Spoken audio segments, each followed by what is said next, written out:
فرماتے ہیں کہ مدینہ شریف میں سرکار صدیق اکبر رضی اللہ تعالیٰ عنہ جب راتوں کو چلتے تھے تو بغیر چپل اور جوتے کے چلتے تھے، تو ان سے عمر فاروق اعظم نے پوچھا تھا کہ میرے بھائی آپ مدینہ شریف میں چپل اور جوتے کیوں نہیں پہنتے؟ تو آپ نے فرمایا تھا کہ چپل اور جوتے راتوں کو اس لیے نہیں پہنتا کہ میرے چپل اور جوتے کی کھٹ کھٹ کی آواز سے کسی غریب کی نیند میں خلل نہ پیدا ہو جائے۔ آپ نے پوچھا تھا یہ تعلیم کس کی ہے؟ رو کے بولے یہ مجھے اللہ کے رسول نے یہ تعلیم عطا فرمائی۔ معافی چاہتا ہوں، مسلمانوں کے بچے بائک سے بلٹ سے چلتے ہیں تو سیلنسر نکال دیتے ہیں اور پٹ پٹ پٹ پٹ کی آوازیں آتی ہیں۔ ان بچوں کو اتنا بھی شعور نہیں ہے کہ ہم جن گلیوں سے اتنی تیز آوازوں کے ساتھ گزر رہے ہیں، انہی گلیوں کے کسی چھوٹے سے مکان میں کوئی بزرگ، کوئی بوڑھا باپ جیسا انسان ایک ہاتھ میں گلاس ایک ہاتھ میں دوا لے کے بیٹھا ہوگا، اور ہماری بائک کی تیز آواز سے اس کے ہاتھوں سے گلاس کا پانی اور دوائیں گر جاتی ہیں۔ کچھ ایسی مائیں ہوتی ہیں جو اپنے بچے کو تسلی دیتی ہیں، لیکن ہماری بے ہنگم بائک کی آوازوں سے ان کی گود کے بچے زمین پر گر جایا کرتے ہیں۔ خبردار، وعدہ کرو کسی کو تکلیف دے کے نسلوں کو خوش نہیں رہ سکتے۔ اگر آپ کو قرآن شریف کی عظمت اور اہمیت اور اس کی افادیت پر کچھ باتیں شیئر کرنی ہیں تو بیٹھیں بڑے ادب اور احترام کے ساتھ۔ جو لوگ کھڑے ہیں میں ان کو بیٹھنے کے لیے نہیں کہہ سکتا کیونکہ بہت لوگ مؤدب بھی حضور کی مجلس میں کھڑے رہتے ہیں۔ ہاں یہ ہے کہ آپ دیر تک بیٹھے رہے اس انتظار میں کہ جگہ کی قلت ہے، تو لوگ جو ریکارڈنگ ہو رہی ہے وہ سمجھیں گے پوری دنیا کے برہنہ جسموں کو لباس عطا کرنے والے جھارکھنڈ کے لوگ ہی اپنی مجلسوں میں سامعین کی کثرت کے اہتمام کے لیے وہ اپنے دلوں کا کارپٹ نہیں بچھا سکتے ہیں۔ تو ایک قسم کا یہ جو ہے نا الزام لگ جائے گا آپ کی زمین کے لیے، اس لیے میں گزارش کر رہا ہوں اگر زحمت نہ ہو تو تھوڑا سا جو بہت پیچھے بیٹھے ہیں آگے آ جائیں۔ میں بہت کم اتنے لمبے سفر کے لیے نکلتا ہوں، آیا ہوں تو ان بزرگوں کی زیارت کے لیے مولانا عبدالمبین صاحب قبلہ تشریف فرما ہے، میں ان سے بھی گزارش کروں گا کہ ادب اور احترام کے ساتھ بیٹھیں۔ اور قرآن شریف ہے کہ بڑی آیتیں ہیں، قرآن کی عظمت اور اس کی افادیت پر بات کرنے کی خواہش ہے۔ اب میں ایک ہفتہ پہلے آیا تھا اسی علاقے میں، تو اسی ٹاپک پر میں نے بات کی تھی۔ معلوم ہے یہ قرآن جس کو ہم نے اپنے گھر میں جزدان میں 30 سال کا پھٹا ہوا جزدان ہے، اسی میں لپٹا ہوا قرآن ہے۔ ہر سال ہمارے گھروں میں ٹی وی کے پردے بدل جاتے ہیں، ہمارے گھروں میں فریج کے پردے بدل جاتے ہیں، کھڑکیوں کے پردے بدل جاتے ہیں۔ افسوس یہ ہے کہ وہ پرانا جزدان جو 30 سال پہلے ہماری ماں لے کے آئی تھی، ابھی تک اسی میں اس کی بوسیدگی میں قرآن لپٹا ہوا ہے۔ چھپکلی نے اس کے اوپر بیٹ کر دیے ہیں، اگر وہ مسجد میں رکھا ہوا ہے تو وہاں بھی صفائی نہیں ہے۔ پورے ملک کا عالم یہ ہے وہاں بھی قرآن پڑھنے والا کوئی نہیں ہے۔ معلوم ہے آپ کو 1959 اور 60 میں 1959 اور 60 میں کوئی ہنگامہ نہ کیجیے گا، محبت سے سن لیں میری گفتگو۔ چاند پر سب سے پہلے جانے والے شخص کا نام تھا نیل آرمی اسٹرانگ، یہ امریکہ کرنے والا تھا، پڑھے لکھے لوگ ہیں، ریکارڈنگ ہو رہی ہے۔ نیل آرمی اسٹرانگ چاند پر سب سے پہلے 1959 اور 60 میں گیا تھا، تقریباً آج سے 65 سال پہلے۔ اور ایک دن عصر کی نماز کے بعد، وہ کرسچن تھا، عصر کی نماز کے بعد امریکہ میں ایک یونیورسٹی ہے جس کا نام ہے کیلیفورنیا، اور اسی نام سے ایک اسٹیٹ بھی ہے، بہار، اتر پردیش، جھارکھنڈ، بنگال، ایسے اسی نام سے اسٹیٹ بھی ہے۔ وہیں پر یہ نیل آرمی اسٹرانگ ٹہل رہا تھا اپنی گاڑی سے، ایک ڈرائیور گاڑی چلا رہا تھا، تو اچانک کسی چھوٹی سی مسجد سے اذان کی آواز آئی۔ تو نیل آرمی اسٹرانگ نے اپنے ڈرائیور سے کہا گاڑی روکو، گاڑی روکو۔ جب گاڑی روک دی گئی تو اس نے ڈرائیور سے پوچھا بتاؤ یہ آواز کیسی ہے؟ تو ڈرائیور نے کہا بوس یہ اسلام دھرم کے فالوور ہیں، یہ پریئر عبادت سے پہلے نمازیوں کو بلانے کے لیے اذان دیتے ہیں، اللہ اکبر کے نعرے لگاتے ہیں، اس لیے ان آوازوں کو اذان کہا جاتا ہے اور آوازوں پر لبیک کہنے والوں کو نمازی کہا جاتا ہے۔ اگر دل کہے تو سبحان اللہ کہنا۔ نیل آرمی اسٹرانگ 65 سال پہلے سب چپ ہے آئے، کہا کیا ہوا؟ کہا جس رب نے مجھے پیدا کیا ہے اس رب کی عظمت کی قسم میں نے یہی آواز چاند پر سنی ہے، یہی آواز چاند پر سنی ہے جو ابھی بلند ہوئی ہے مسجد سے، اللہ اکبر اللہ اکبر، یہ آواز میں نے چاند پر سنی ہے۔ پھر اس سے پوچھا گیا ایک انٹرویو میں نیل آرمی اسٹرانگ سے کہ تم سے پہلے 17 لوگوں نے، میاں حضور 17 لوگوں نے کوشش کی تھی چاند پر جانے کی اور نہیں جا پائے، تم کیسے چلے گئے؟ صاحبو تمہارے گھر کی باتیں کرتا ہوں، گھر میں رکھے ہوئے اس اخبار کی نہیں، جرائم خاتون مشرق کی نہیں بات کرتا، انقلاب اور سہارا کی بات نہیں کرتا، اس قرآن کی بات کرتا ہوں جس کے بارے میں اللہ نے کہا اِنَّا نَحْنُ نَزَّلْنَا الذِّكْرَ وَإِنَّا لَهُ لَحَافِظُونَ۔ لیکن ایک بات یاد کر لو، قرآن سیف تو ہے اللہ کے فضل و کرم سے، لیکن یہ قرآن ہم پڑھتے ہیں لیکن ہم پھر بھی جھوٹ بولتے ہیں، ہم پڑھتے ہیں پھر بھی ہمارا ذہن عیش و عیشت کی طرف مائل ہے، تو پھر یہ قرآن پڑھنا چھونا جو ثوابات کے کام ہے وہ کیسے ہے؟ تو قرآن نے ایک خوبصورت شرط لگائی ہے، لاکھ پڑھتے رہو قرآن فائدہ کچھ نہیں ہوگا، یہ قرآن ان کے لیے سود مند ہے، ھدی للمتقین، جو پرہیزگار ہیں، جو پرہیزگار ہیں قرآن ان کو شوٹ کرتا ہے۔ سمجھے؟ یہ نہیں کہ زبانوں سے جھوٹ بولو اور پھر قرآن پڑھو، نا، وہ خواجہ نظامی امنی کا جو قول ہے وہ انہی بزرگوں کی طرف اشارہ فرماتا ہے جن کا دل مسلمان تھا، ہمارے لباس مسلمان ہیں، یہ فرق ہے۔ معلوم ہے اس نے کیا کہا؟ پوچھا گیا کہ 17 مرتبہ لوگوں نے کوشش کی تھی چاند پر جانے کی اور جا نہیں پائے، تم کیسے چلے گئے؟ تو نیل آرمی اسٹرانگ کہتا ہے قرآن پڑھ کے گیا ہوں۔ ذرا محبت سے بولے، سمجھ رہے میں کیا کہہ رہا ہوں؟ نیل آرمی اسٹرانگ کہتا ہے میں قرآن پڑھ کے گیا ہوں۔ کہا قرآن میں کیسے چاند پر جانے کا راستہ لکھا تھا؟ کہا جب میں نے یہ تفتیش کی اور اس پر ریسرچ ہوا کہ مسلمانوں کے نبی آسمان پر کیسے گئے تھے، تو ایک راستے کا انتخاب ہوا۔ قرآن کہتا ہے سبحان الذی اسری بعبدہ لیلا من المسجد الحرام الی المسجد الاقصی، تو میں نے بھی اڑان بھری اپنے ملک سے اور اوپر جا کر کے اس راستے میں جوائن ہو گیا جس راستے سے مسلمانوں کے نبی بیت المقدس سے براق پر بیٹھ کے آسمان کی طرف گئے تھے۔ پھر نیل آرمی اسٹرانگ کہتا ہے خدا کی قسم جب میں بات، یہ قرآن وہ ہے جس قرآن کو ہم نے اپنے گھر میں ایسے باندھ کر کے رکھا ہے کہ وہ نکلنے نہ پائے۔ افسوس یہ ہے کہ مسجد سے مائک ہارن غائب ہو جاتے ہیں، مسجد سے کہ استنجا خانے سے لوٹے بھی غائب ہو جاتے ہیں، ان کے وجود کے لیے خطرہ ہے، اسی لیے اب وہ زنجیروں میں بندھے رہتے ہیں۔ لیکن افسوس یہ ہے کبھی اتر پردیش اور بہار اور جھارکھنڈ میں کبھی سنا آپ نے کہ کسی مسجد سے قرآن غائب ہوا ہے، کسی مسجد سے رحل غائب ہو چکی ہو، کسی مسجد سے قنصورہ غائب ہو چکا ہو، کسی مسجد سے ایک مصلی غائب ہو چکا ہو، ایک تسبیح غائب ہو چکی ہے۔ افسوس یہ ہے جو ہمیں غائب کرنے کا حکم دیا تھا صوفیہ نے وہ تو وہیں کا وہیں رکھا ہے، جس کے لیے منع کیا تھا آج وہ چیزیں ہماری سرشت میں خون میں داخل ہو گئیں، اور پھر کہتے ہیں کہ ہمارے اوپر جو ظلم ہو رہا ہے اس کا بیس، اس کا ریجن، اس کا سبب کیا ہے؟ تو ظاہر سی بات ہے کہ قیامت خود بتائے گی قیامت کیوں ضروری ہے۔ سمجھ رہے ہیں میری بہنوں؟ بہت آرام سے بیٹھنا، اور یہ مبارک محفل ہے۔ قرآن کہتا ہے ھدی للمتقین، یہ متقیوں کے لیے ہدایت ہے، یہ متقیوں کے لیے ہدایت ہے، اور ہم متقی ہیں نہیں، اسی لیے قرآن سے استفادہ نہیں کر پا رہے۔ وہ کون لوگ تھے جو متقی ہوئے تو قرآن ان کے لیے ہدایت کا نور بن کر کے مسکراتا ہوا ان کے سامنے آیا۔ ابھی اپنے دادا کے شہر کی بات کی میاں حضور نے، میاں نے ایک بات کہی ہے، میں اس سے متفق نہیں ہوں۔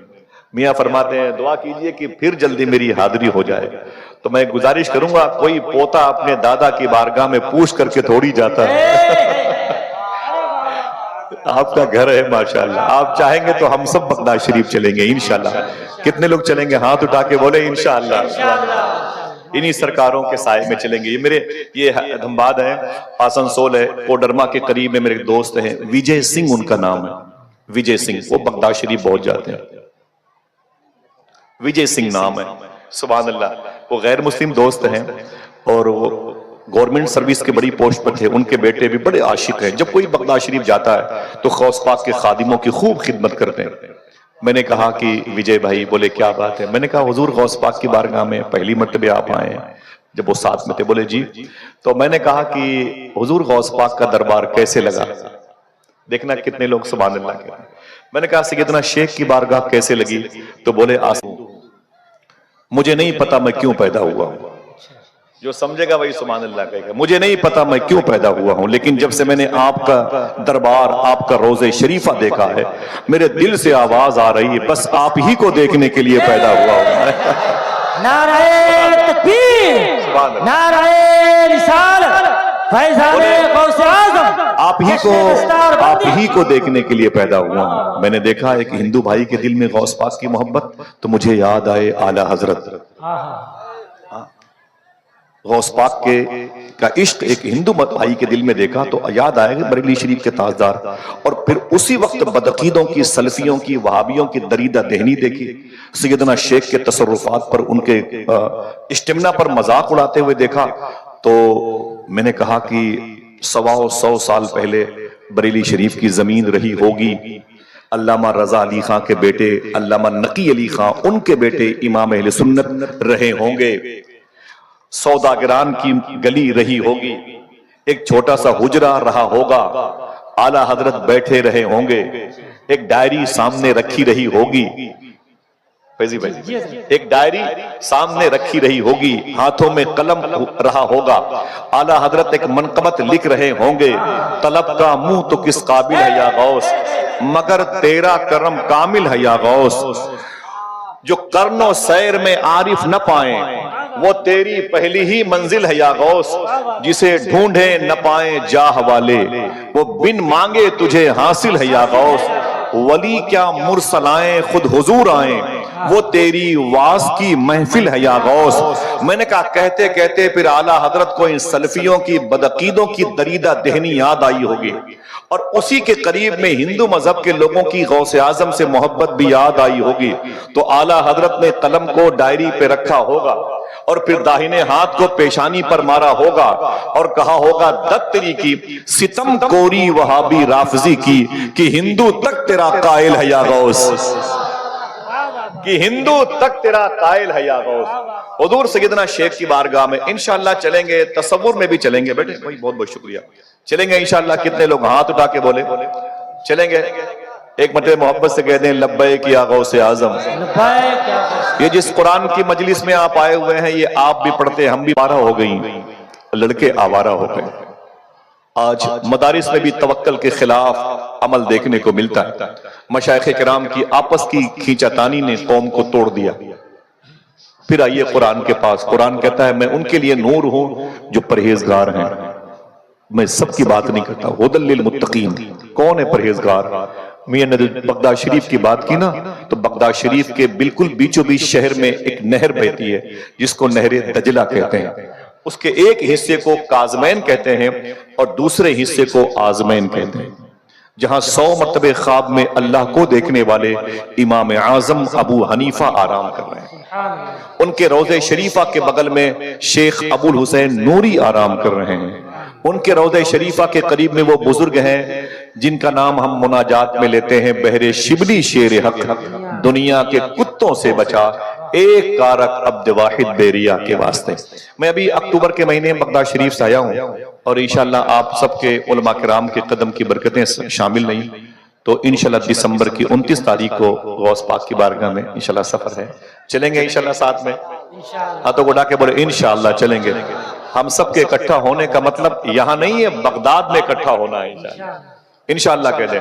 تو سنیں ایک تھوڑی سی بات ہے، قرآن پرہیزگاروں کے لیے، قرآن ان کے لیے جو متقی ہیں، جو پرہیزگار ہے۔ جنان ہاں تچو میں منع ہے، بہت بہت شکریہ۔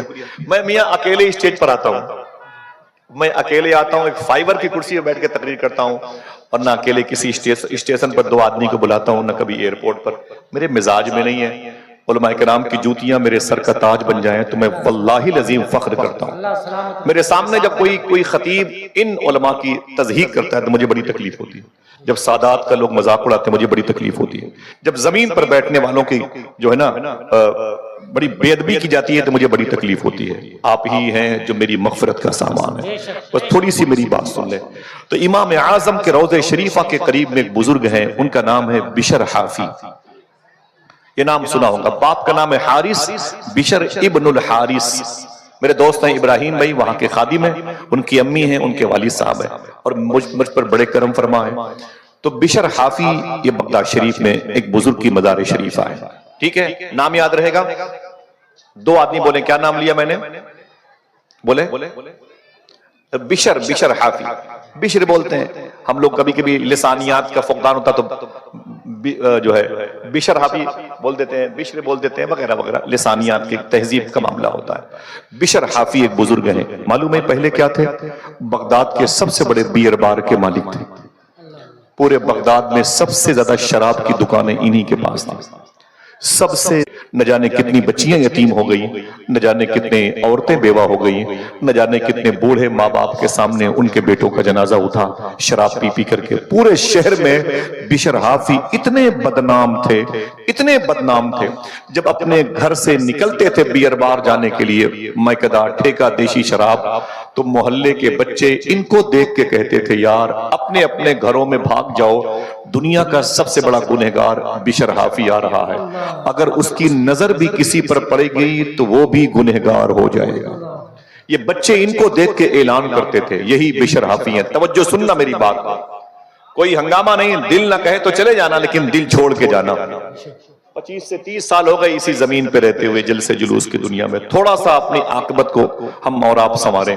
بشر حافی کہتے ہیں میں اپنی شراب کی دکان گیا اور پھر شراب پی کر کے میں اپنے گھر واپس آ رہا تھا، جیسے ہی میں گھر کی طرف نکلا نشے میں تھا، میں نے کیا دیکھا؟ ایک کاغذ پر اللہ کا نام لکھا ہوا تھا اور وہ نالی میں پڑا ہوا تھا۔ اس پر کیا لکھا تھا؟ اونچی بولیں۔ وہ کہتے ہیں اللہ کا نام لکھا تھا، وہ نالی میں پڑا ہوا تھا۔ وہ کہتے ہیں کہ جب میں نے اسے دیکھا تو میں بیٹھ گیا، میں نے اس کاغذ کے ٹکڑے کو اٹھایا، جس کا دل کہے وہ سبحان اللہ بولے گا۔ فرماتے ہیں میں نے اس کاغذ کے ٹکڑے کو اٹھایا اور میں نے ایک جملہ کہا، میں نشے میں ہوں۔ جو سمجھے گا وہی سبحان اللہ کہے گا۔ میں نشے میں ہوں، لیکن اتنا بھی نشہ نہیں ہے کہ میں اپنے پیدا کرنے والے کا نام نہ پہچان پاؤں۔ فرماتے ہیں میں نشے میں تھا، میں نے شراب کی نشے کی کیفیت میں اس کاغذ کے ٹکڑے کو اٹھایا اور اسے میں نے چوم لیا، اور چوم کر کے میں اسے لے کر کے اپنے گھر آیا اور اسے میں نے خوشبو میں بسایا اور بسا کر کے میں نے اسے طاق پہ رکھا، اور طاق پہ رکھنے کے بعد پھر میں نے ایک جملہ کہا، دل کہے تو پھر سبحان اللہ کہنا، میں نے کہا او نام خدا تو بلند تیری جگہ بلند، تو بلند تیری جگہ بلند۔ بس میں نشے میں تھا اور گھر کے آنگن کی چارپائی پر بیٹھ گیا، اچانک میرے دروازے پہ دستک ہوئی۔ کہتے ہیں کہ میں نے دروازہ کھولا تو میں نے کہا کون؟ تو باہر سے آنے والے شخص نے کہا آپ بشر حافی ہیں؟ میں نے کہا ہاں۔ اس نے کہا ابھی ابھی میرے پیر صاحب نے خدا سے باتیں کی ہیں۔ بولے پھر؟ بولے خدا نے میرے پیر سے کہا ہے جا کر کے بشر حافی کو میرا سلام بول دینا۔ اتنا سننا تھا، بشر حافی نے کہا نا نا نا نا نا، وہ میں تھوڑی ہوں جس کو خدا نے سلام بھیجا ہوگا، ارے میں تو شرابی ہوں، ٹھیکہ دیشی شراب، میں کدے بیئر بار کا مالک ہوں، وہ خدا نے کسی اور کو۔ اللہ سلامت رکھے میرے بھائیوں کو، ایک بڑی دنیا آباد کیے ہوئے ہیں ندیم، خوشی ہوتی ہے ایسی آوازیں جو نعت کے حوالے سے ان کو بھی بلانے کی صلاحیت رکھتی ہیں جو کبھی نعت کی محفلوں کے قریب سے بھی نہیں گزرے۔ ہم ہندوستان کے ہر اس لہجے کا احترام کرتے ہیں کہ جس کو حضور کی تعریف کرنا، حضور کی مدح کرنا، حضور کی بارگاہ میں نعت کا شعر پڑھنا جس کو شرف ملا، میرے لیے اس قبیلے کا ہر فرد لائق احترام ہے، اس میں سے ندیم بھائی میرے سر کے تاج ہیں۔ ماشاءاللہ بیٹھے رہیے، کوئی ہنگامہ نہ کیجیے گا، اور اٹھنے بیٹھنے کا سسٹم جیسے نہیں بنائے ہیں ایسے نہ بنائیے گا۔ اس کے بعد جب آپ کہیں گے تو باتیں اینڈ تک پہنچ جائیں گی۔ بشر حافی کہتے ہیں کہ میں نے کہا کیا ہوا؟ بولے میرے پیر نے رب سے باتیں کی ہیں، تو میرے پیر سے رب نے کہا ہے کہ جا کر کے بشر حافی کو میرا سلام بول دینا۔ بشر حافی رونے لگے، بولے نا نا نا، وہ میں نہیں ہوں، میں تو شرابی ہوں۔ تو بولے یہی بات تو میرے پیر نے اللہ سے کہی، میرے مولا وہ تو شرابی ہے، اس کو سلام بھیجتا ہے۔ تو بولے میرے پیر سے رب نے کہا سن میرے بندے، سن میرے دوست، ابھی ابھی بشر حافی نے میرا نام کاغذ پہ لکھا ہوا تھا، اسے نالی سے نکال کر کے دھل کر کے مشک میں بسا کے طاق پہ رکھا ہے۔ جب سے اس نے میرا نام نالی سے نکال کر کے اسے خوشبوؤں میں لپیٹ کے طاق پہ رکھا ہے، میں نے بھی اسے جہنم سے نکال کے جنت میں جا کے جگہ۔ پورا قرآن تو بڑی بات ہے یار. ایک منٹ آواز زیادہ ہو گئی بھائی, آواز کم کرے. پورا قرآن تو بڑی بات ہے عبدالستار بھائی, یہ بڑی بات ہے بھائی, بڑی بات. آپ دیکھیں کہ اس قرآن کو نازل کرنے والے کا نام کس قدر بابرکت ہے. بشر حافی رونے لگے, بولے میرے مولا تو جانتا ہے کہ میں نے ان بچیوں کو یتیم کیا ہے, میں نے ان بزرگوں کو پنپنے نہیں دیا, قصبے سے زیادہ قبرستانوں میں لوگوں کو پہنچایا ہے شراب پلا کے. ایک دن تیرا نام اٹھایا تو نے مجھے سلام بھیجا. تڑپنے لگے, شراب کی بھٹیاں توڑ دی, ارادہ کر کے نکلے ہیں اللہ کا ولی کوئی ملے گا تو اس کے ہاتھ پہ توبہ کروں گا اور پھر پوری زندگی اللہ والوں کی صحبت میں رہوں گا. آج توبہ کرنے کے ارادے سے جیسے نکلے ہیں ویسے محلے کے وہ بچے جو ان کو دیکھ کر کے یہ کہتے تھے اپنے اپنے گھروں میں گھس جاؤ ورنہ بشر حافی دنیا کا سب سے بڑا گنہگار آ رہا ہے, اگر اس کی نظر بھی کسی پر پڑ گئی تو وہ بھی گنہگار ہو جائے گا. آج وہی بچی یہ کہہ کے گھر سے باہر نکلنے لگے, یار باہر آ جاؤ, اے بچوں باہر آ جاؤ, دیکھو بشر حافی توبہ کرنے جا رہا ہے. آج اس کے کرتے کی بھی ہوا کسی کو لگ گئی تو وہ بھی اللہ کا ولی ہو جائے گا. نظریں بدل گئی تو نظارے بدل گئے. قرآن متقیوں کے لیے ہدایت ہے. سرکار بشر حافی فرماتے ہیں میں نکلا تو ایک عظیم شان بزرگ تھے, ان کی بارگاہ میں گیا. ان کی جو مزار شریفہ ہے بغداد شریف میں موجود ہے, امام اعظم ابو حنیفہ کے روضہ شریفہ کے قریب میں موجود ہے. چلیں گے انشاءاللہ. سنیں یہ بات آگے کی ہے. بشر حافی کہتے ہیں میں ایک بزرگ کے پاس گیا, میں نے کہا حضور میں توبہ کرنا چاہتا ہوں. بولے شراب کی دکانیں, میں نے کہا توڑ دیا. بولے بھٹی, میں نے کہا ختم کر دیا. بولے اب یہ نشہ پتی میں نے کچھ نہیں کروں گا, اب میں باز آ چکا. نا مسلمانوں وعدہ کرو حضور کی مجلس میں آج ہمارے بچے نشے کی دکانوں میں. میں معافی چاہتا ہوں, ابھی ماضی قریب کا واقعہ ہے. جھانسی کے قریب ایک شہر ہے, نام نہیں دوں گا, ریکارڈنگ ہو رہی ہے. بیٹا تیسرے فلور سے نیچے گر پڑا, دوسرے فلور چھت سے نیچے گر پڑا اور وہیں زخمی ہو کے مر گیا. جب بیٹے کی لاش اٹھائی گئی تو منہ سے شراب کی مہک آ رہی تھی. جب اس کے باپ اور اس کے دوسرے بھائی کو فون کر کے بلایا گیا, جب باپ اور بیٹے آئے بیٹے اور بھائی کے جنازے میں تو وہ دونوں نشے میں تھے, دونوں نشے میں تھے. یعنی پورا گھر کا گھر شرابی تھا. ذرا سوچو, درود پڑھنے والی زبانیں اگر شراب پینے لگیں گی تو قرآن کا اعجاز, قرآن کی برکتیں کہاں جائیں گی؟ اسی لیے ہم کو اللہ نے پیدا کیا. نا آئیے راہ راست کی طرف, اچھی راہ کی طرف. ایک ہی لائف ہے, یہ فلمی اور کفری عقیدہ ہے 7 جنم 7 جنم 7 جنم. اسی زمانے میں اسی زندگی میں ہمیں خدا کو راضی کرنا ہے انشاءاللہ. یہ ڈرامہ ہے کہ ہم دوسرے جنم میں تیسرے جنم میں, نا یہ خیالی پلا کیا جائے گا. معلوم ہے آپ کو, آپ انسٹاگرام کی دنیا میں جائیں, مسلمانوں کی لڑکیاں خنزیر کا گوشت کھانے والوں کے ساتھ راتیں گزارتی ہیں, سور کھانے والوں کے ساتھ. برا نہ مانے, مجھ سے زیادہ کون کیا سفر کرے گا. 30 سال ہو گئے. ندیم بھائی یہ سب اپنی ڈپارٹ کے لوگ ہیں. وعدہ کرو دوستوں کہ اس کے علاج کی طرف چلیں. آخر اس کا علاج کیا ہے؟ قرآن تو پڑھتے ہیں, پڑھتی ہیں, لیکن پھر بھی اثر کیوں نہیں ہوتا؟ اس لیے نہیں, قرآن پرہیزگاروں کے لیے ہدایت ہے, پرہیزگاروں کے لیے. اگر ہم جھوٹ بولنا بند کر دیں تو قرآن کا نور ہمارے اندر داخل ہو جائے گا. ہم اگر حرام کھانا بند کر دیں تو قرآن کا فیض ہمیں ملنے لگے گا. وعدہ کرو انشاءاللہ اس مجلس میں اتنی بڑی بھیڑ ہے حضور کی امت کی, کیا ہم حلال کھانے کا ارادہ کر سکتے ہیں؟ قسم نہیں کھلاتا, میری ٹوپی آپ کے جوتوں کے نیچے رکھے, سمجھو میں قسم نہیں کھلاتا, لیکن وعدہ کر سکتے ہو ہم دونوں مل کے انشاءاللہ حرام نہیں کھائیں گے. یہ جھارکھنڈ کی زمین ہے, قریب میں پٹنہ ہے, یہ گیا سے ہٹ کر کے اچھا شہر ہے, بزرگوں کا شہر ہے. اس کے قریب میں سرکاہی شریف ہے. سرکار تیغ علی شاہ رحمت اللہ علیہ کی بارگاہ ہے. تیغ علی شاہ سرکار اپنے مرید کے ہاں تشریف لے گئے اور مرید سے کہنے لگے کہ میرے گھوڑے کے لیے چارہ لاؤ اور مجھے لوٹے میں پانی لاؤ. تو مرید نے لوٹے میں پانی دیا. تیغ علی شاہ سرکار نے وضو کیا, نماز کے لیے مصلی پہ چلے گئے, گھوڑے کو چارہ دیا, وہ کھانے لگا تو گھوڑا زمین پر گر پڑا, وہ تڑپنے لگا. مرید نے کہا حضور آپ کا گھوڑا بیمار پڑ گیا. تیغ علی شاہ سرکار دوڑ کے آئے, دیکھا تو گھوڑا تڑپ رہا تھا, اس کی پیٹھ پر ہاتھ رکھا, کہا اے میرے مولا یہ میرا دوست ہے, میرے سفر کا ساتھی ہے, میری مشکلوں کا ساتھی ہے, جہاں کوئی نہیں جاتا وہاں یہ میرے ساتھ جاتا ہے. میرے مولا اسے شفا عطا فرما. ہاتھ پھیرتے جاتے تھے, جب اس کے منہ کے قریب گئے تو چارہ, گھاس اور گندا پانی منہ سے نکلا ہوا تھا, باہر ٹپک رہا تھا اور گھوڑا تڑپ رہا تھا. تیغ علی شاہ سرکار نے کیا فرمایا, جب اس گھوڑے کے چہرے کو, اس کے منہ سے گھاس کو نکلے ہوئے دیکھا نا, فرمایا کہ ادھر اپنے مرید کو کہا سچ بتانا یہ گھاس کہاں تھی, یہ گھاس کہاں تھی. اس نے کہا حضور آپ ہی نے کہا تھا کہ میرا گھوڑا بھوکا ہے, اسے چارہ دے دو, کھانا دے دو, اسے گھاس دے دو, تو میں نے اس کے لیے گھاس کاٹ کے لا کے ابھی دیا ہے. تو تیغ علی شاہ نے فرمایا وہ گھاس کس کے کھیت کی لائے ہو؟ بولے قریب میں وہ کھیت ہے, میں سچ بولنا وہ کھیت کس کا ہے؟ اس نے کہا میرے ہی قصبے کے ایک صاحب کا ہے. بولے وہ ہیں کہاں؟ بولے وہ رہتے ہیں دوسرے محلے میں. تیغ علی شاہ نے فرمایا سچ بتانا کیا تو نے بغیر پوچھے گھاس کاٹ کے میرے گھوڑے کو کھلایا ہے؟ تو مرید نے کہا حضور ہاں یہ غلطی مجھ سے ہو گئی ہے. صاحبو کبھی نہ بھولنا اس مجلس کو اور اس جملے کو. تیغ علی شاہ رونے لگے اور آپ نے فرمایا سن, جیسے تیغ علی حرام نہیں کھاتا, تیغ علی کا گھوڑا بھی حرام نہیں کھاتا. سبحان اللہ یا رسول اللہ. حضرات میری بات سمجھ رہے ہیں, میری بات سمجھ رہے ہیں.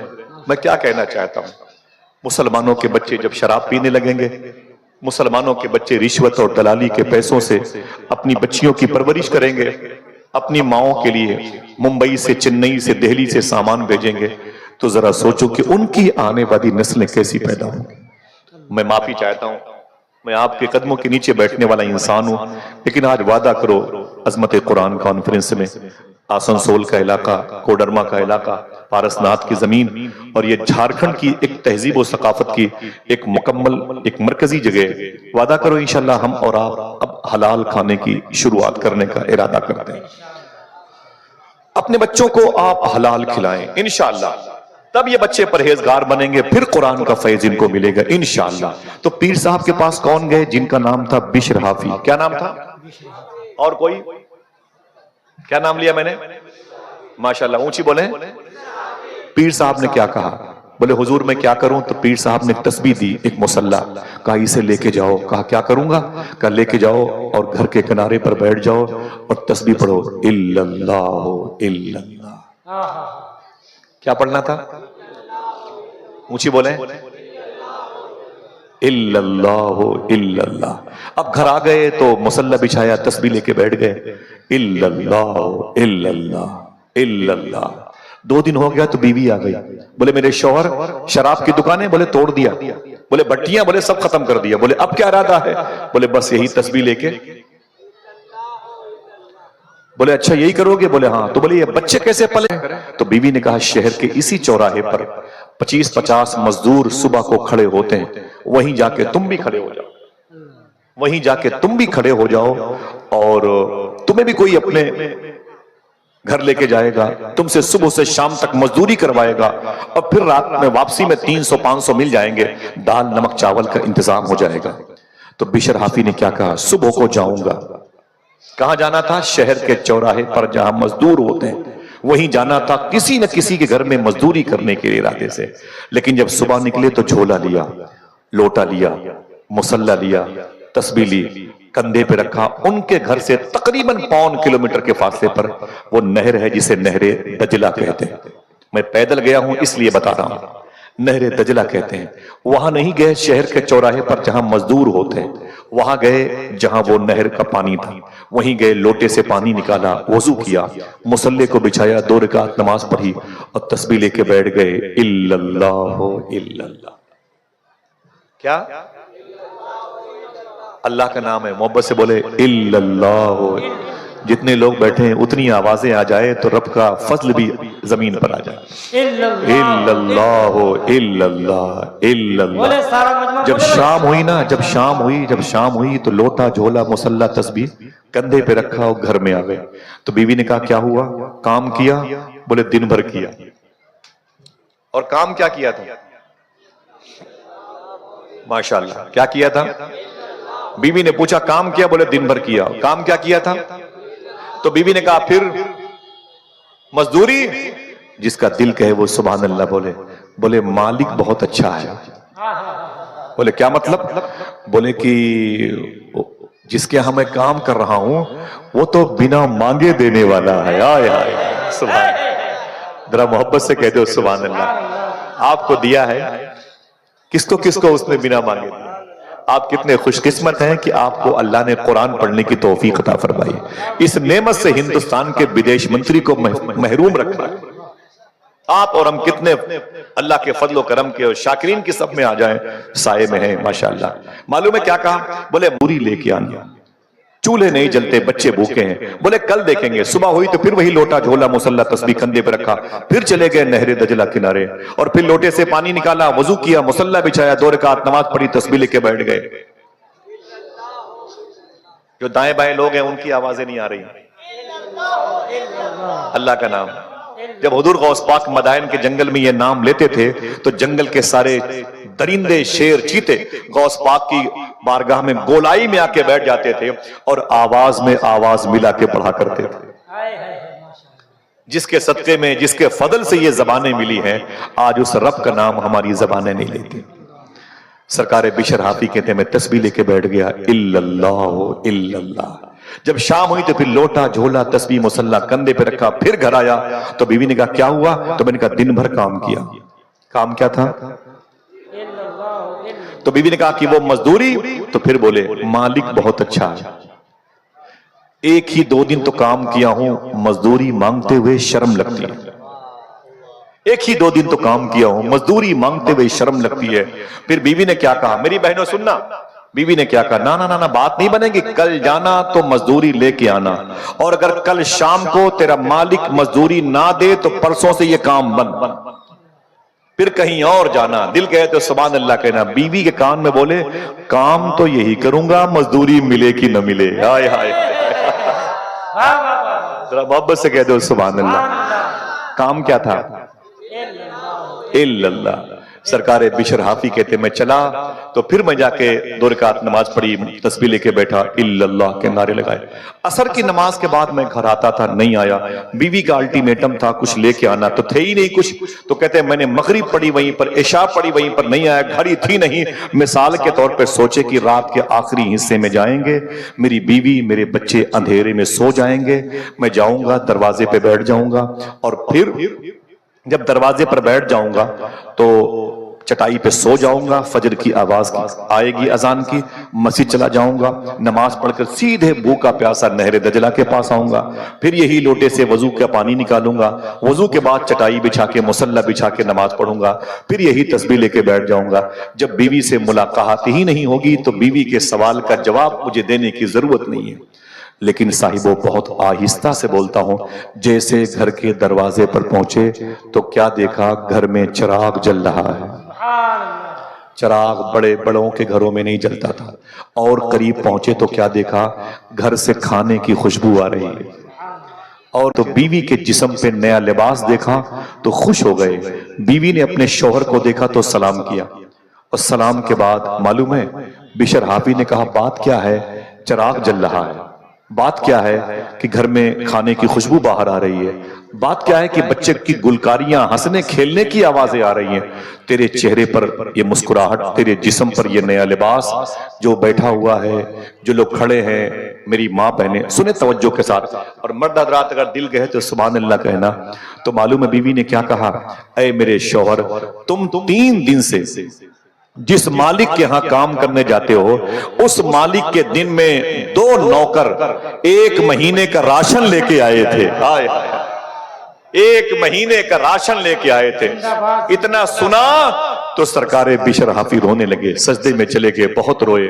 بولے میرے مولا, میری آنکھوں نے جرم کیا, میری سماعتوں کے پردے نے جرم کیا, میری بینی نے, یہ میری ناک کی طرف سے جرم سرزد ہوا ہے, میرے ہاتھ اور پاؤں نے گناہ کیے ہیں. بس 3 دن تک نہر دجلہ کے کنارے پر تیرا نام لیتا رہا, الا اللہ الا اللہ, تو تو نے فرشتوں کو بھیج کر کے 1 مہینے کا راشن بھیج دیا. تیرا کرم. بہت روئے, داڑھی بھیگ گئی, زمین بھیگ گئی, چٹائی بھیگ گئی. بیوی نے اپنے شوہر کو ہچکی میں روتے ہوئے دیکھا تو کیا کہا معلوم ہے؟ اے میرے شوہر اٹھ جائیں, کھڑے ہو جائیں. بشر حافی جیسے کھڑے ہوئے, معلوم ہے کیا کہا بیوی نے؟ اے میرے شوہر, تم 3 دن سے جس کے ہاں مزدوری کرتے ہو, اس کے جو 2 بندے دن میں 1 مہینے کا راشن لے کے آئے تھے, وہ جانے سے پہلے تمہارے نام ایک میسج بھی دے کے گئے. جو بہرے ہوں گے وہ بھی سبحان اللہ کہیں گے، جن لوگوں نے اب تک نہیں کہا وہ بھی کہیں گے، جو کہنا نہیں جانتے وہ بھی کہیں گے۔ سنیں اللہ اکبر، بولے کیا ہوا؟ بولے وہ آپ کے نام میرے شوہر ایک میسج بھی دے کے گئے ہیں۔ بولے وہ میسج کیا ہے؟ تو بیوی نے کہا وہ تمہارے مالک کے دو بندے مجھ سے کہہ رہے تھے کہ مالک نے کہا ہے جا کر کے بشر حافی کی بیوی سے بول دینا، وہ اپنے شوہر سے کہہ دے گی کہ مالک نے کہا ہے اپنے شوہر سے کہنا کہ تم کام میں کمی نہ آنے دینا، میں مزدوری میں کمی نہ آنے دوں گا۔ آپ میں سے بہت مؤدب طریقے سے کوئی ایک آدمی درمیان سے ایک نعرہ لگائے، ذرا ہاتھوں کو اٹھا کے جواب دیجئے ماشاءاللہ اونچی آواز میں۔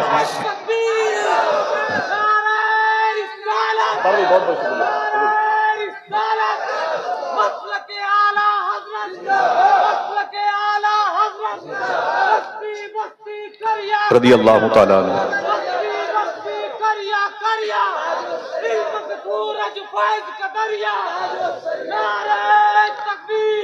حضرات یہ محبت بہت نہ بھائی میرے نام کے نعروں کی مبارک گونج میں کہیں مقصد ختم نہ ہو جائے، یہی ہے مسلک اعلی حضرت۔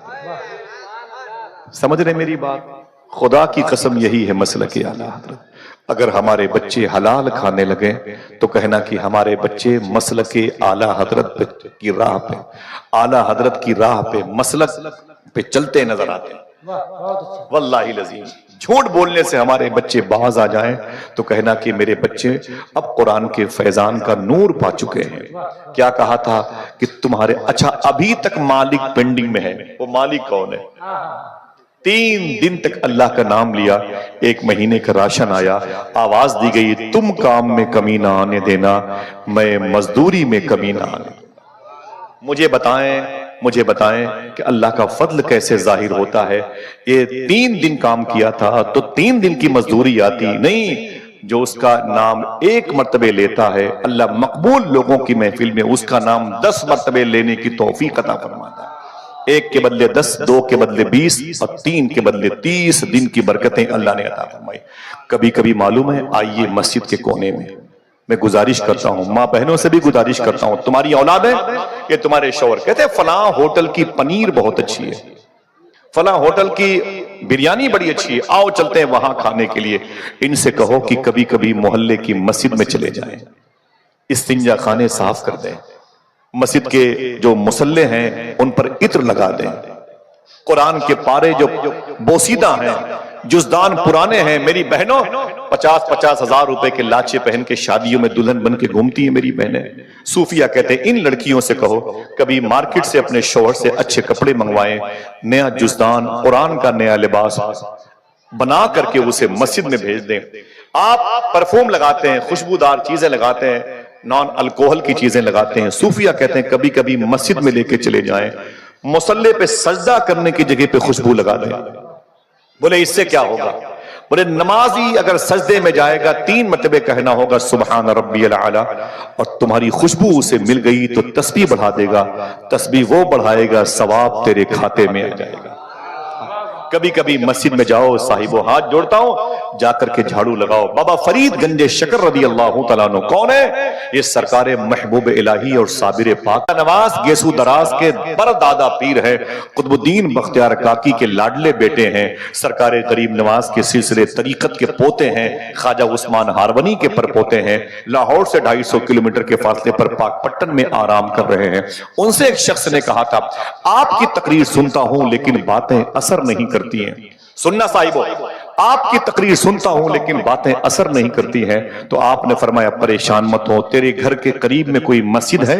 فرمایا جی حضور ایک مسجد ہے۔ تو آپ نے فرمایا جا کر کے اس میں جھاڑو لگایا کر۔ اس نے کہا اس سے کیا ہوگا؟ تو آپ نے فرمایا تو خدا کے گھر کو صاف کرے گا، خدا تیرے دل کو صاف کر دے گا۔ مولانا صاحب صاحب نے اپنا کام کر دیا، اب ہم کو اور آپ کو اپنا اپنا کام کرنا ہے۔ وعدہ کرو انشاءاللہ۔ قرآن کہتا ہے میں تو متقیوں کے لیے ہدایت ہے، میں متقیوں کے لیے ہدایت کا نور پیش کرتا ہوں۔ ہم متقی ہیں نہیں اس لیے بات بنتی نہیں ہے۔ لڑکیوں کی آوارگی آج ہمارے سرشت میں داخل ہے، ہمارے محلے میں داخل ہے، ہمارے سرشت میں۔ معلوم ہے کیا بات ہے؟ وجہ کیا ہے؟ کبھی سوچا آپ نے؟ جلسے تو بہت ہو رہے ہیں، کبھی سوچا آپ نے کہ تعلیم کیا بچوں کو دی جائے؟ ہم نے پڑھا دیا Saint Xavier Saint Joseph Mother Teresa school میں، بڑے بڑوں کو ہم نے بڑا بڑا بنا دیا، وہ مقرر ہے، وہ خطیب ہے، وہ شاعر ہے، وہ محدث ہے، وہ مفسر ہے وغیرہ وغیرہ، عظیم شاعر ہیں، تنقید نگار ہیں، مبصر ہیں وغیرہ وغیرہ، لیکن صاحبو سنا کہ قرآن کا نور ہمارے سینے میں کیسے آئے گا؟ غریب نواز ادارے کے طلبہ آج اسی قرآن کی برکتوں کو لے کے آنے والے ہیں۔ لوگوں نے بھیک مانگ کے یہ جلسہ کیا ہے، ہمارے ہاں اتنی زیادہ نظر و نیاز کی ڈیمانڈ ہے کہ جلسے نہیں ہو سکتے، معافی چاہتا ہوں، پیسوں کی ضرورتیں ہر شخص کو ہے، لیکن اتنا بوجھ نہ بنا دیا جائے کہ جلسوں کی تعداد میں کمی آ جائے۔ وعدہ کرو انشاءاللہ، وعدہ کرو اپنی جو سوچ و فکر ہے اسے حلال کھانے والوں کی راہ کا مسافر بنائیں گے انشاءاللہ۔ آپ کہتے ہیں کہ ہماری اولادیں پاک باز نہیں ہیں، صوفیہ کہتے ہیں کہ لڑکے اگر آوارہ ہو جائیں تو ان کو کسی معوذ، کسی دعا تویز لکھنے والوں کے پاس مس لے جاؤ۔ اگر لڑکے آوارہ ہو جائیں تو سب سے پہلے دسترخوان پر غور کرو، کہیں سے ہمارے گھر میں حرام لقمہ تو نہیں آ رہا۔ میری بات سمجھ رہے ہیں؟ بولو بھائی سمجھ میں آ رہی ہے؟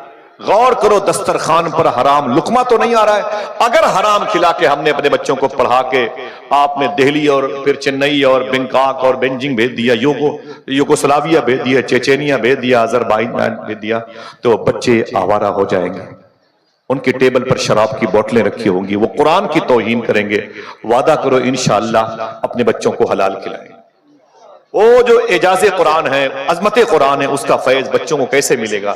آئیے میں آپ کو ایک چھوٹی سی بات بتاتا ہوں، وعدہ کرو اسے اپنی بہن بیٹیوں کو بتاؤ گے؟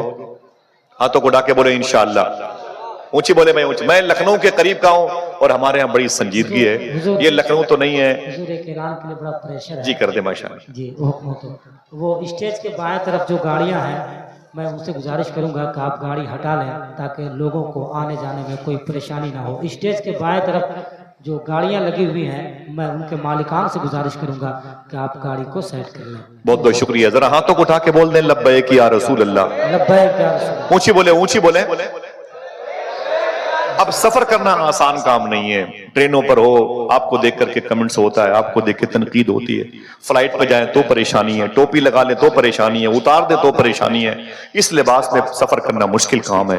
وجہ کیا ہے؟ آئیے میں آپ کو پلا دیا۔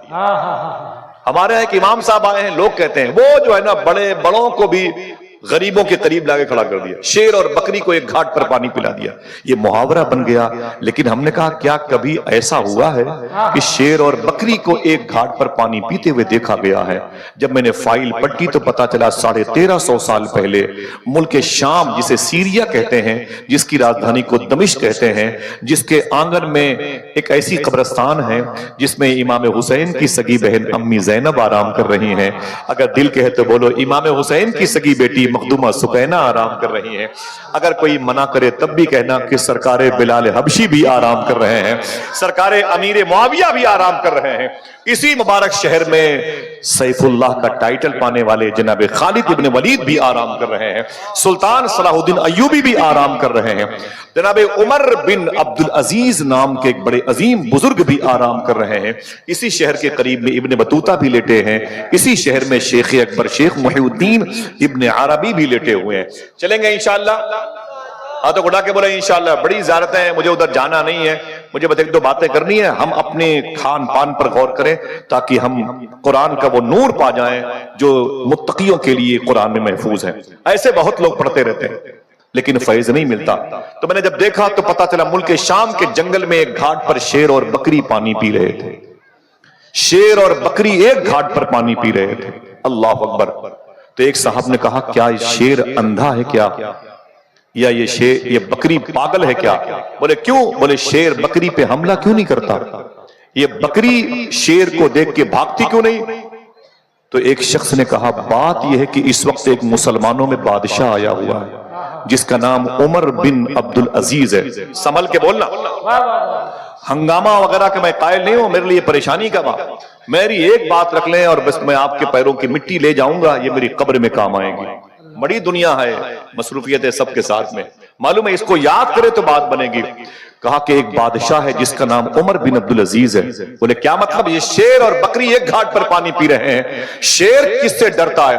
تو جواب دینے والے نے کہا بات یہ ہے کہ جو بادشاہ عمر بن عبدالعزیز ہے یہ اللہ سے اتنا ڈرتا ہے کہ جنگل کے شیر بھی اس سے ڈرا کرتے ہیں، ہم سے تو انسان بھی نہیں ڈرتے۔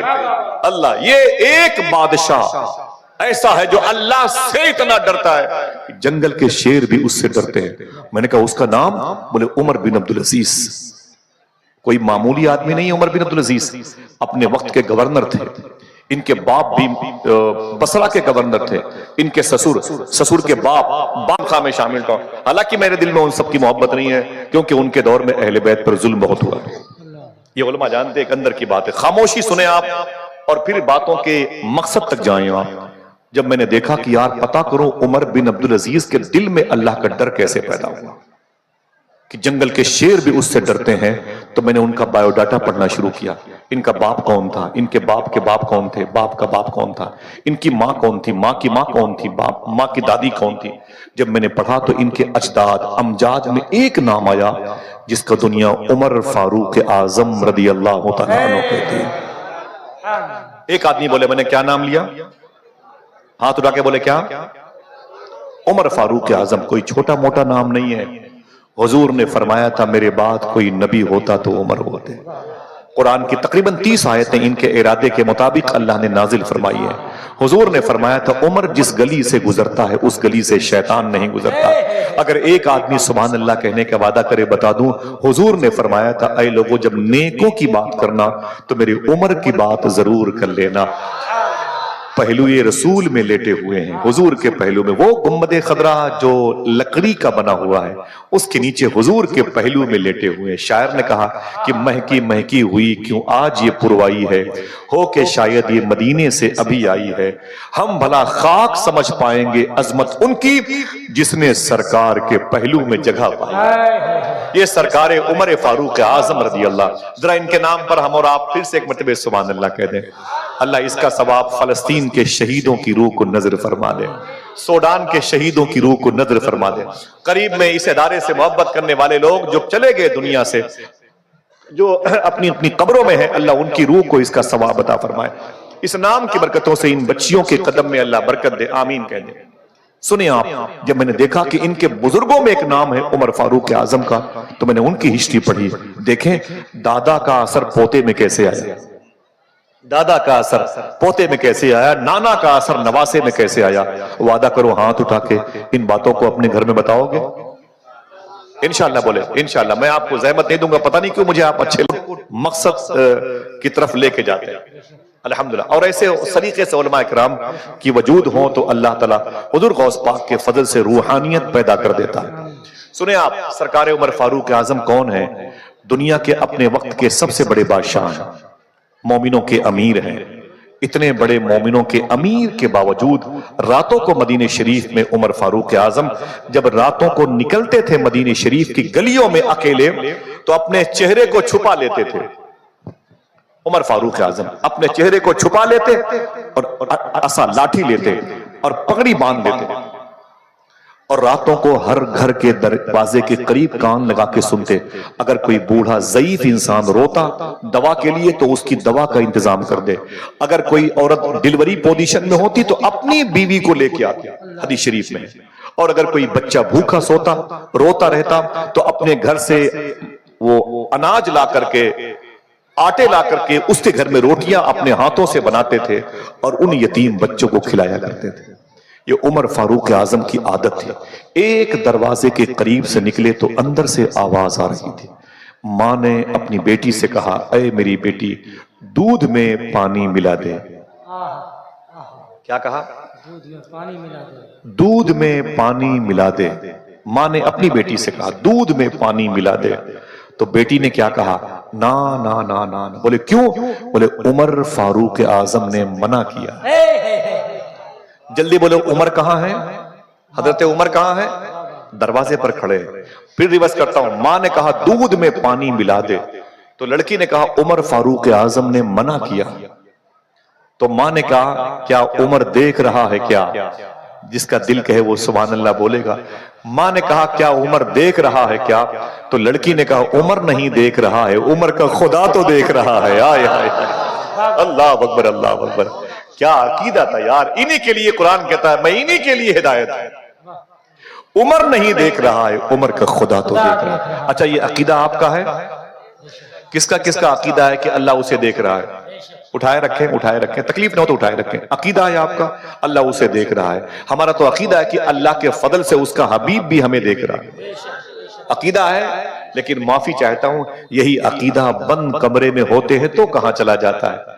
جب ہم ہوتے ہیں کھڑکیوں کے پردے بند کرتے ہیں، بہت بہت شکریہ بھائی، کھڑکیوں کے پردے بند کرتے ہیں اور دروازے بند کرتے ہیں، موبائل ہمارے ہاتھوں میں ہوتا ہے، اس وقت بھی تو اللہ ہمیں دیکھتا ہے، اس وقت بھی تو اللہ کے رسول ہمیں دیکھتے ہیں. تو کیا یہ سارے جرم ہم اللہ کے رسول کی موجودگی میں کرتے ہیں؟ ہمیں آپ بتائیں. اور آپ مجھ جیسے کتوں سے بدتر انسان سے پوچھیں آصف صاحب تم بھی تو یہی جرم کرتے ہو، تو نہ تمہارے پاس کوئی جواب ملے گا نہ میرے پاس کوئی جواب ملے گا. معافی چاہتا ہوں جب کوئی بڑے القاب و آداب سے بلاتا ہے تو مجھے بڑی تکلیف ہوتی ہے. دعا کرے اللہ ہم سب کا ایمان پر خاتمہ عطا فرمائے. صاحبو بڑی اندھیر قبر ہے اور بڑی مشکل کی وہ آنے والی ساعت ہے جس کی طرف دل جاتا ہے تو راتوں کو نیند نہیں آتی ہے. اللہ ہم سب کو آخرت کی تیاری کا جذبہ عطا فرمائے. آمین کہہ دو. کیا کہا؟ ماں نے کہا دودھ میں پانی ملا دو. لڑکی نے کہا کہ عمر فاروق اعظم نے منع کیا. ماں نے کہا کیا عمر دیکھ رہا ہے؟ کہا. لڑکی نے کیا کہا؟ عمر نہیں دیکھ رہا ہے، عمر کا خدا تو دیکھ رہا ہے. عمر فاروق اعظم نے سنا تو دروازے پر ایک نشان لگایا اور واپس آ گئے. صبح کو پولیس بھیج کر کے اس گھر میں جتنے لوگ ہیں سب کو پکڑ کر لاؤ، یہ الٹیمیٹم دیا. اس گھر میں دو ہی لوگ تھے، وہ ماں اور بیٹی. میری بہنوں سننا، ماں اور بیٹی. جب وہ دونوں آئے عمر فاروق اعظم کے چٹائیوں کے دربار میں بیٹھے نا تو آپ نے اپنے چاروں بیٹوں کو بلایا. عمر فاروق اعظم نے کہا بیٹھ جاؤ. اور اس عورت سے کیا فرمایا؟ عورت سن، سچ بولنا، جھوٹ نہ بولنا. یہ بتا رات میں کس نے کہا تھا دودھ میں پانی ملا دے؟ رات میں کس نے کہا تھا دودھ میں پانی ملا دے؟ اس عورت نے کہا یہ غلطی مجھ سے ہوئی ہے. اچھا یہ کس نے کہا تھا کہ عمر فاروق اعظم نے منع کیا؟ لڑکی نے کہا باذن اللہ میں نے کہا تھا، اللہ کے حکم سے میں نے یہ بات کہی. اچھا یہ کس نے کہا تھا؟ ارے ملا دے. کیا عمر دیکھ رہا ہے کیا؟ اس عورت نے کہا یہ غلطی مجھ سے ہوئی ہے. تو عمر فاروق اعظم نے کہا اچھا یہ کس نے کہا تھا کہ عمر نہیں دیکھ رہا ہے، عمر کا خدا تو دیکھ رہا ہے؟ لڑکی نے کہا کہ حضور یہ بات میں نے کہی تھی. عمر فاروق اعظم رونے لگے، بہت روئے، داڑھی شریف بھیگ گئی. اور آپ نے اپنے بیٹوں سے کہا اے میرے بیٹوں. فرمایا کیا بات ہے؟ کہا میں یہ چاہتا ہوں کہ تم چاروں میں سے تین اپنی شادی اپنی مرضی کے مطابق کر لے، لیکن آپ چاروں میں سے کوئی ایک بیٹا اپنی ایک شادی میری مرضی کے مطابق کر لے. تو چاروں میں سے ایک بیٹے نے کہا ابو آپ کسی بیٹے کی شادی کہاں ایک کی شادی کرنا چاہتے ہیں؟ دل کہے تو سبحان اللہ کہنا. عمر فاروق اعظم نے کہا میں اس لڑکی سے اپنے کسی ایک بیٹے کا رشتہ کرنا چاہتا ہوں. بیٹے نے کہا چند منٹوں کی گفتگو میں آپ نے اس لڑکی کے اندر کیا چیز دیکھ لیا کہ آپ کو بہو بنانے کا اس کا دل کہنے لگا. عمر فاروق اعظم رونے لگے اور کیا کہا صاحبو یہ مبارک زمین ہے، ریکارڈنگ ہو رہی ہے، پوری دنیا کے لوگ دیکھیں گے سنیں گے. عمر فاروق اعظم نے کیا کہا اے میرے بیٹے سن، یہ لڑکی اللہ سے بہت ڈرتی ہے، یہ لڑکی اللہ سے بہت ڈرتی ہے، اللہ سے بہت ڈرتی ہے. میرا دل کہہ رہا ہے کہ یہ جس گھر میں دلہن بن کے جائے گی، جس شوہر کے نکاح میں ہوگی، جس کی یہ زوجہ بنے گی، اس کا اللہ سے اتنا ڈرتی ہے، اس ڈر کی وجہ سے اللہ اس کی نسلوں کو اپنا ولی بنا کے پیدا کرے گا. اس کے گھر میں ولایت بن کر کے نور آئے گا، اس کا شہزادہ آئے گا. اس سے گھر میں جو اولادیں ہوں گی نا اللہ کا مقرب بن کے پیدا ہوں گے. بیٹا تیار ہو گیا، کیا کہتے ہیں چٹ منگنی پٹ بیا. اسی دربار میں عمر فاروق اعظم نے اس لڑکی کا رشتہ اپنے بیٹے سے کر دیا. کہانی ختم نہیں ہوتی ہے، اینڈ تک لے کے جاتی ہے. دیکھیں اس کہانی کا ٹرننگ پوائنٹ جب اس نیت خالص کے ساتھ رشتے ہوا کرتے ہیں تو خدا کی قسم پھر کیا ہوتا ہے. اگر دل کہے تو ہاتھوں کو اٹھا کے سبحان اللہ کہنا. جب ایسی لڑکی کا قدم عمر فاروق اعظم کے گھر میں آیا اور ان کے بیٹے نے اتصال کا شرف حاصل کیا تو انہی کی تیسری نسل جب پیدا ہوئی تو دنیا اسی کو جناب عمر بن عبدالعزیز کے نام سے جانتی ہے کہ جو اللہ سے اتنا ڈرتا تھا کہ جنگل کے شیر بھی اس سے ڈرا کرتے. سمجھ رہے آپ میری بات کو؟ ہم تو کھیل کود کرنے والے لوگ ہیں، ہمیں تو تفریح کرنا ہے، مذاق کرنا ہے، ہنسی مذاق کی محفلوں کے ہم دل دادا ہے، ہماری نسلیں کیسے پاکیزہ ہوں گی؟ قرآن کہتا ہے کہ یہ جو ہدایت ہے نا وہ متقیوں کے لیے، پرہیزگاروں کے لیے، اور ہم پرہیزگار ہے نہیں، اسی لیے بات نہیں بنتی۔ وعدہ کرو انشاءاللہ حلال کھائیں گے، سچ بولیں گے، حلال کھائیں گے۔ کتنے لوگ ہاتھ اٹھا کے بولیں انشاءاللہ؟ 10 سال تک کسی دوسرے جلسے میں نہیں جاؤ گے، لیکن اگر ابھی سے سچ بولنا، حلال کھانا شروع کر دو گے تو ہر شب کو جلسے میں ہونے کا ثواب ملتا رہے گا انشاءاللہ۔ اجازت دو تو ایک آخری بات کر دو، معافی چاہتا ہوں بھائی، بہت بہت مبارک ہو علماء کرام کی طرف سے۔ ذرا ہاتھوں کو اٹھا کے بولیں لبیک یا رسول اللہ، اونچی بولے، اونچی بولے۔ یہ قرآن کس کے لیے ہدایت ہے؟ ہدی للمتقین، پرہیزگاروں کے لیے، جو پرہیز، جھوٹ سے پرہیز، غیبت سے پرہیز، زنا سے پرہیز، بد خیالی، بد فکری، بد عہدی اور بد قولی سے پرہیز کرتا ہے، جو حلال کھاتا ہے، اس کے لیے قرآن ہدایت کا نور بن گیا۔ ذرا پیار سے کہہ دو سبحان اللہ۔ ندیم بھائی اجازت ہے؟ کوئی دقت بھائی؟ اللہ راز، ماشاءاللہ۔ ندیم بھائی آئے ہیں، کوئی ایک نعرہ تو لگائے، آپ نہیں بھائی؟ اللہ سلامت رکھے میرے بھائی کو، ماشاءاللہ۔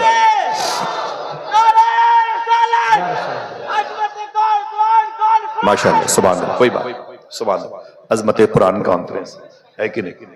نہ ہو نہیں ہے اگر اس کا شین قاف درست، نہ ہو نہیں ہے اگر اس کا شین قاف درست، وہ حق پہ ہے تو نہیں اس سے اختلاف درست، ہے کہ نہیں؟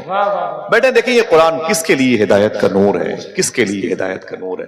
اگر ہم اس بات کو سمجھ لیں تو واللہ العظیم ہماری گود کی نسلیں ہماری بڑھاپے کا سہارا بنے کہ نہ بنے، ہماری مغفرت کا سامان ضرور بن جائیں گے انشاءاللہ۔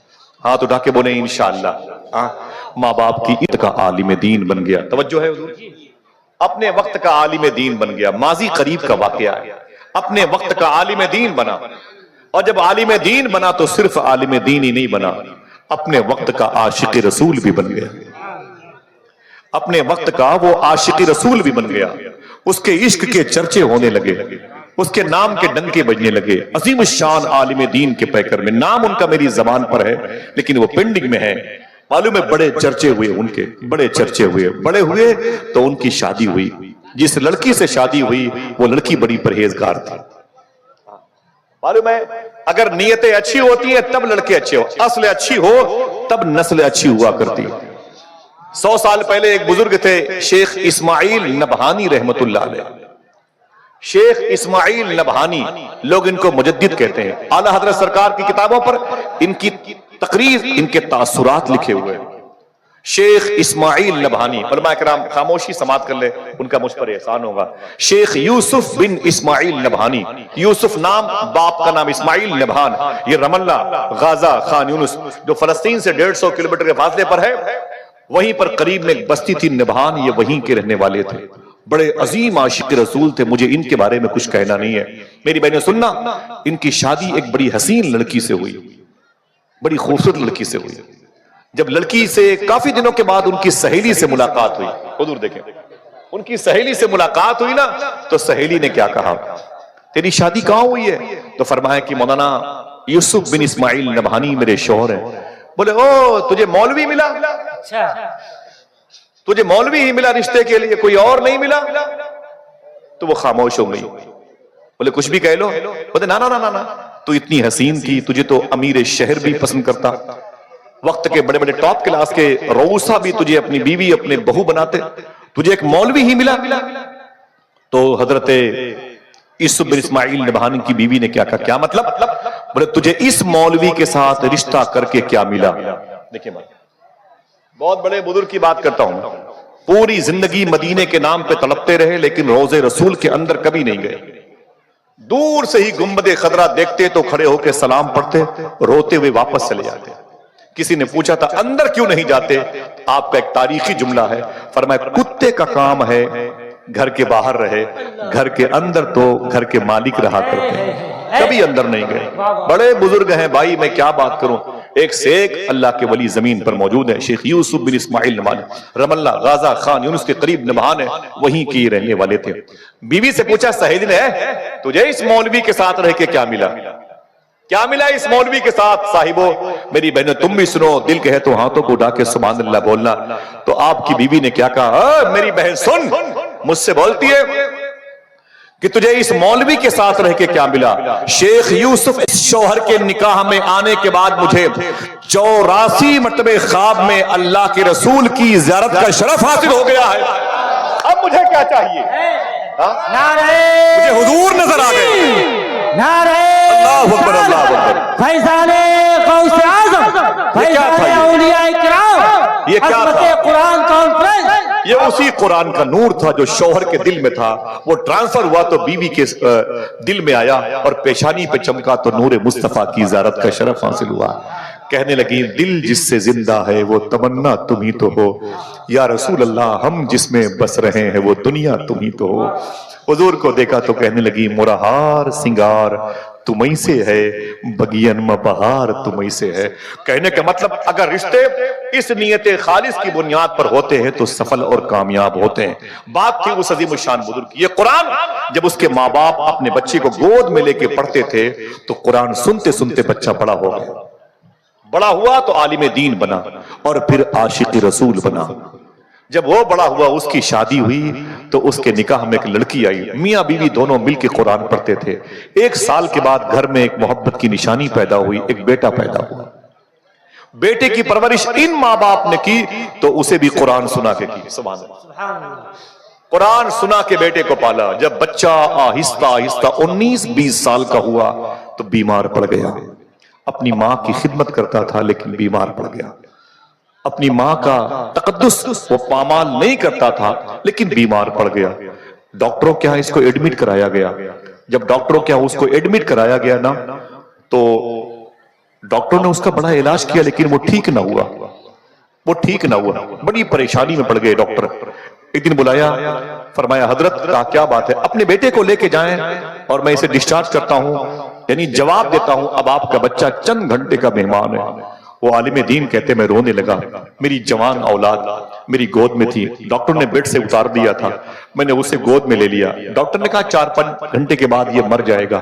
وہ بزرگ عالم دین کہتے میں قرآن پڑھ پڑھ کے اسے دم کرتا رہا لیکن رب کی کچھ اور مرضی تھی۔ میں اسے اٹھا کے اپنے گھر لے کے آیا اور جب بستر پہ اسے لٹایا تو میرا بیٹا ٹکٹکی باندھ کر کے گھر کی دیواروں کو آخری رات دیکھ رہا تھا۔ میری بیوی رو رہی تھی، میں بھی رو رہا تھا کہ بڑی مشقتوں سے اسے پالا گیا ہے، یہ بچے گا نہیں، مر جائے گا۔ اچانک کہتے ہیں وہ بزرگ عالم دین کی میرے گھر کے دروازے پہ دستک ہوئی۔ میں نے کہا کون؟ تو باہر سے آواز آئی کہ مجھے فلاں عالم دین سے ملنا ہے۔ میں نے کہا میں ہوں، بولو۔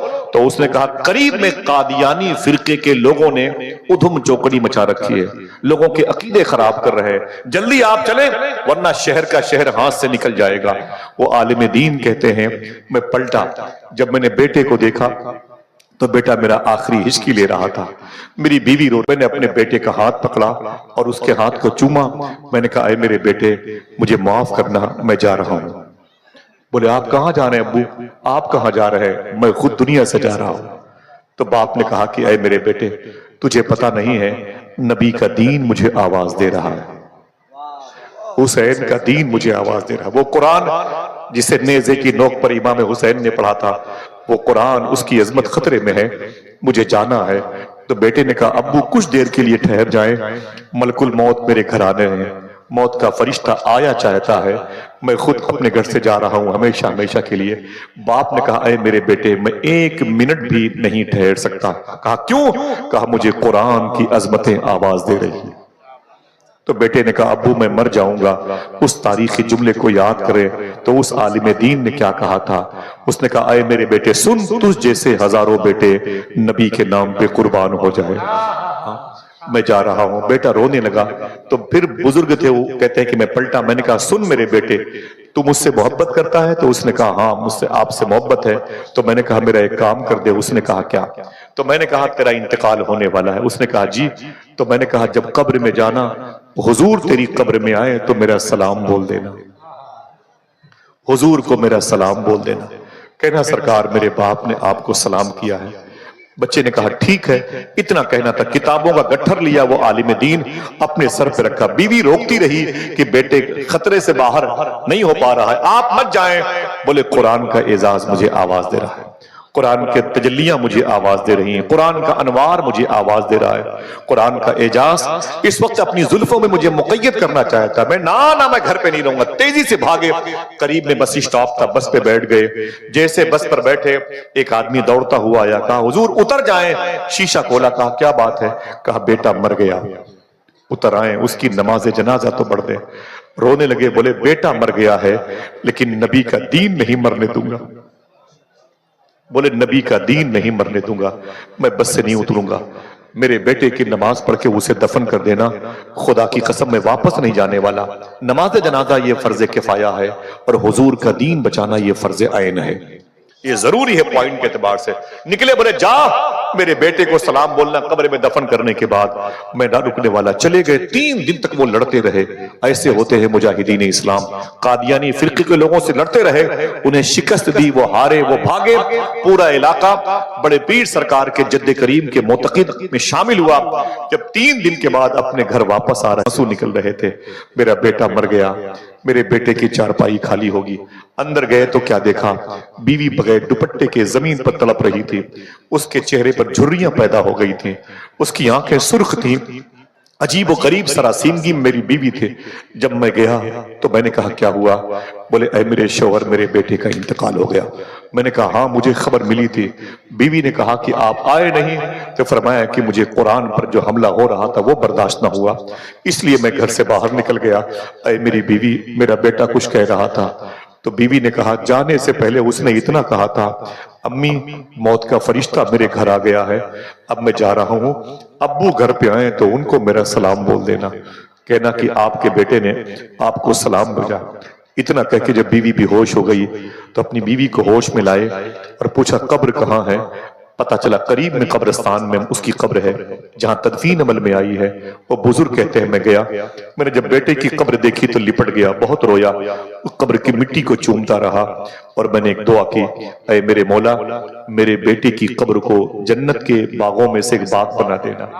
اے میرے مولا تو صمد ہے، بے نیاز ہے، تو قادر مطلق ہے، تو فاعل حقیقی ہے، ایک ہی میرا بیٹا تھا، وہ تیری بارگاہ میں ہے، میری اس قبر میں ہے، میرے بیٹے کی قبر کو جنت کے باغوں میں سے ایک باغ بنا دینا۔ جس قرآن کی حفاظت کے لیے میں نکلا تھا، جس قرآن کی حفاظت کے لیے میں نے اپنے بیٹے کے آخری سفر میں شریک نہ ہوا، آج وہ قرآن محفوظ ہے، اس قرآن کی حفاظت کا نور میرے بیٹے کو عطا فرما، اس کی قبر میں روشنی پھیلا دے۔ کہتے ہیں جیسے ہی میں دعا کر کے واپس آیا اپنی بیوی کے پاس، میں نے کچھ کھایا پیا، عشاء کی نماز پڑھی، جیسے میں سویا میرے خواب میں میرا بیٹا تشریف لایا۔ وہ کہتے جیسے میں نے اپنے بیٹے کو دیکھا لپٹ کے رونے لگا، تو میں نے کہا بیٹے کیا ہوا؟ تو بیٹے نے خوش ہو کے کہا بڑی زندگی میں دعائیں مانگی تھیں کہ سنا ہے آپ ہر عاشق کو عاشق کے گھر تشریف لاتے ہیں، میرے بھی گھر میں ہو جائے چراغاں یا رسول اللہ۔ میں نے کبھی حضور کو دیکھا نہیں تھا، میں نے کبھی حضور کی پلکیں نہیں دیکھی تھی، میں نے کبھی حضور کی چشمان مبارکہ نہیں دیکھی تھی، میں نے کبھی حضور کے لب رخسار نہیں دیکھے تھے، میں نے کبھی حضور کا ذقن مبارکہ نہیں دیکھا تھا، لیکن ابو جب میں نے قبر میں حضور کو دیکھا تو دل نے کہا اگر مجھے پتا ہوتا تو اور پہلے میں اس قبر میں چلا آتا چہرے مصطفیٰ دیکھنے کے لیے۔ کیوں؟ تیرا حسن میری نگاہ میں بخدا خدا کی کتاب ہے، تیری بندگی تو الگ رہی، تجھے دیکھنا بھی ثواب ہے۔ کہتے ہیں میں روتا رہا حضور کو دیکھ کر کے۔ تو آقا کریم نے بولے ابو نے کہا کہ پھر میرے بیٹے حضور نے کیا کہا؟ بولے سوال و جواب کے بعد حضور مسکرائے اور مجھ سے بولے تیرے ابو نے میرے نام کوئی میسج دیا ہے؟ تیرے ابو نے کیا کہا؟ تو بولے میں حضور سرکار میرے ابو نے آپ کو سلام عرض کیا ہے۔ بولے پھر؟ بولے حضور مسکرائے اور آپ کی سلامتی کی دعا فرمائی، اور اے میرے ابو آج آپ صبح کو جب میری قبر پہ آئے تھے تو کون سی دعا مانگی تھی؟ باپ نے کہا کیوں؟ تو بیٹے نے ایک جملہ ادا کیا تھا، وہ جو آپ نے کہا تھا قرآن کا فیض میرے بیٹے کی قبر میں عطا فرما، اس کی قبر میں کشادگی بڑھوتری عطا فرما، کشادہ کر دے اس کی قبر کو، جنت کے باغوں میں سے ایک باغ بنا دے۔ صاحب و دل کہے تو سبحان اللہ کہنا۔ لڑکے نے کہا جیسے آپ دعا کر کے واپس آئے اللہ نے قرآن کی نور کی برکتیں میری قبر میں ایسی ظاہر فرمائی کہ میری قبر واقعی جنت کے باغوں میں سے ایک باغ بن گئی ہے۔ اگر ذمہ دار لوگوں کی سوچ نیتیں اچھی ہوتی ہیں تو نسلوں پر اس کا اثر پڑتا ہے. وعدہ کرو انشاءاللہ سچ بولتے رہیں گے، حلال کھاتے رہیں گے. وعدہ کرو انشاءاللہ. بچیاں اگر بڑی ہو رہی ہوں تو جلدی ان کے رشتے کریں انشاءاللہ. نمازوں کی پابندی کریں، اپنی دکانوں میں آپ ٹوٹے ہوئے سجدے ادا کر لیا کریں. اللہ آپ سب کو قرآن کی تعلیمات کی راہ کا مسافر بنائے. اس مبارک ممبر شریف پہ جتنے علماء ہیں اللہ ان کی چھوٹی سی قلیل تنخواہوں میں اتنی برکتیں عطا فرمائے.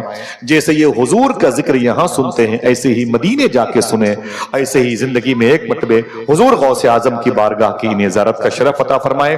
کبھی زندگی میں شرع کے خلاف کوئی بات میری زبان سے نکلی ہے تو میں توبہ کرتا ہوں، استغفر اللہ ربی من کل ذنب واتوب الیہ، لا الہ الا اللہ محمد رسول اللہ صلی اللہ علیہ وسلم. علماء کرام کی ورود مسعود کا وقت قریب ہوا چاہتا ہے. امتیاز بھائی کو ان کے دوستوں کو بہت بہت مبارک ہو. میرے بھائی کی نظامت ہے. ندیم بھائی تشریف لائے ہیں، میں خود آپ کے قریب بیٹھ کے ان کے نعتیں سننا چاہتا ہوں. حضور غوث پاک کی منقبتیں ان کی میں بہت سنتا ہوں تنہائی میں. اللہ میرے ان تمام تر بھائیوں کو غوث پاک کی بارگاہ میں کثرت کے ساتھ جانے والے زائرین کے اسباب کو فراہمی کا مقصد بنا دے. اجازت دیں پھر کسی موقع پر ملیں گے. ذرا ہاتھوں کو اٹھا کے بول دیں لبیک یا رسول اللہ. اونچی بولے، اونچی بولے، لبیک یا رسول اللہ. عظمت قرآن زندہ باد، قرآن کی تعلیمات زندہ باد. السلام علیکم ورحمۃ اللہ وبرکاتہ. نا رہن دیجئے. ارے مولانا صاحب بھائی آپ کو حکم ہے، میں آپ سب علماء کرام کو حضرات میرے بڑوں کا حکم ہے کہ 2-3 منٹ ایک بات کر دیں تو میں کر دوں انشاءاللہ. نعرہ تکبیر، نعرہ رسالت، نعرہ رسالت. گلے گلزار اشرفیت حضور سیدی شاہ علامہ مولانا راشد صاحب قبلہ مکی. نعرہ تکبیر، نعرہ رسالت. عظمت قرآن کانفرنس، عظمت قرآن کانفرنس، مسلک اعلی حضرت مدرسہ فیضان غریب نواز، جشن دستار بندی. نعرہ تکبیر، نعرہ رسالت.